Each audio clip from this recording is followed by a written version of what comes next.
Hi everyone, remember to subscribe and turn on notification for future videos. Today we are going to be making some pastelitos of coconut and cream cheese in the air fryer as well as the oven. These are the ingredients we will need: some cream cheese, puff pastry sheets, which I buy at Walmart, coco rallado, you can probably find it at a Latin supermarket near you, and an egg.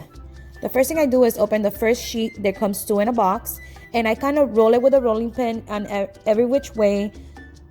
I then mark where I'm going to be making the pastelitos so I can fill the middle of those. You can make them smaller, bigger, however you want. I will then put down the cream cheese, and the one in the little tub, it's a little softer, but if you have the brick, make sure it's a little softened before you begin. So you're going to put that on all of them in the middle, as you can see here. Add as much or as little as you like.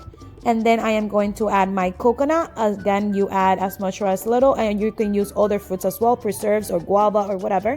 I decided to go for coconut today. So you fill all of those just like that on top of the cream cheese. Then you are going to add your other sheet on top. And I like to kind of seal the edges with my fingers to make sure it doesn't open too much and ooze out everything that has in the middle as a filling. And then I also like to kind of press down the middle so that I can see where to cut my pastelitos. And what I use, which is super simple, is a pizza cutter to cut them in all the pieces. Once they have been cut, you will poke some holes on the top to let the steam out.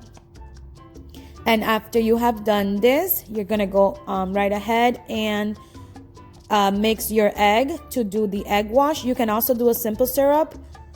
I'm gonna do an egg wash today, and you're gonna put that all over your pastelitos using a kitchen brush. Once you are done with that, you are going to set your oven and air fryer to 400. In the air fryer, I did about 5 minutes on each side, and I flipped it so it will get crispy on the bottom as well. And in the oven, it was about 20 minutes, and I did not flip them. Once done, I took them out and let them cool completely, and they were done. Delicious. Air fryer was quicker, but they did not puff up as much as in the oven. This is the result in the air fryer. Super quick and easy. Bye guys, thank you for watching.